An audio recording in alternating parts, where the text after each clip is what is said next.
My life is not a Xerox. It is not a carbon copy. It is not a duplication.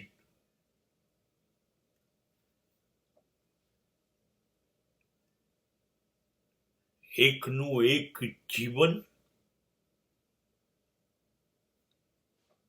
એ કીડા મકોડા, પશુ પક્ષીઓ જે જીવે છે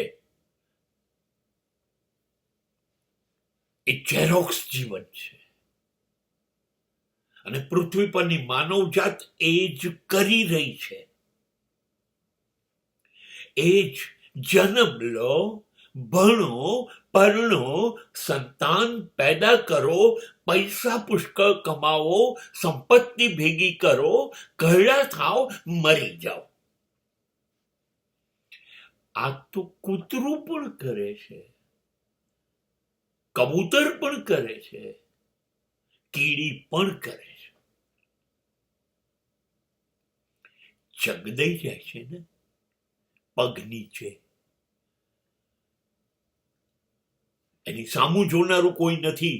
એની લાશ કચડાઈ જાય છે, કોઈ નોંધ નથી લેતું. બસ એની એ જ જિંદગી જીવવી હોય તો કીડી મકોડાની જેમ જીવ્યા કરો. નહીં, મારી જિંદગી એ નહીં બને. કમસે કમ મારા શ્વાસ ચાલે છે ત્યાં સુધી તો નહીં જ. શું કરવું જોઈએ?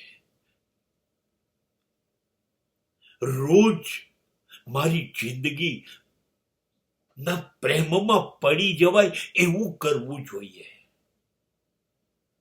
બે હાથ ફેલાવીને જિંદગીને રોજ ભેટી શકાય. જિંદગી મારો ખભો થાબડે, શાબાશ. રોજ.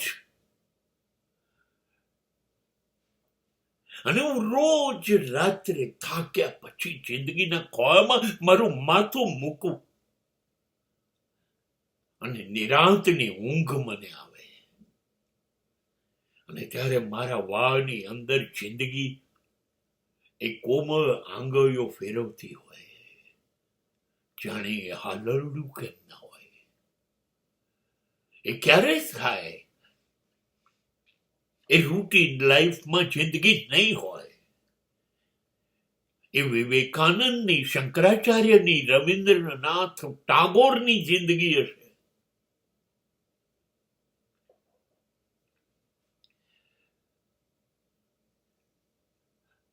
જે જિંદગીનો એક મતલબ, બંગાળીમાં 6000 ગીત લખવા, સંગીતનું નામ જ રવિન્દ્ર સંગીત. અને મૃત્યુ સમયે કોઈ પૂછે કે ગુરુદેવ અંતિમ ઈચ્છા, અને ત્યારે આંખ નાનકડી ખોલીને રવિન્દ્રનાથ ટાગોર ગુરુદેવ જવાબ આપે કે ખબર નહીં, કશું બરાબર સર્જન ના થયું. માલિકને હાથ જોડું છું, જતી વખતે અંતિમ સમયમાં બીજો જન્મ આપને બધું કરવાનું રહી ગયું. આ નોબલ પારિતોષિક વિજેતા બોલે છે.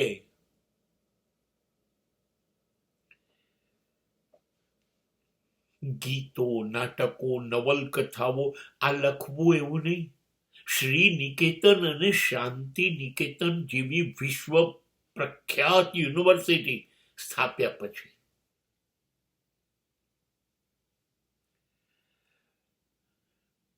આ છે જીવન. આમ જીવાય જ્યારે. ક્યા બાત હૈ!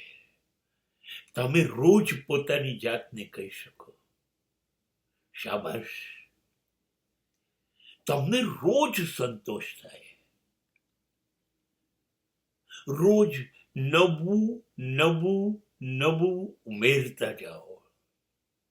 એ ઉમેરવાનો થાક સૂર્યાસ્ત પછી તમને લાગે. અને બીજે દિવસે સવારે પાછા એ જ ઉત્સાહથી તૂટી પડો સૂર્યોદય થાય ત્યારે. આજે શું ઉમેરીશ? ગઈકાલે શું રહી ગયું તું? જિંદગીને આજે કેવી શણગારીશ? જો આ થઈ શકે,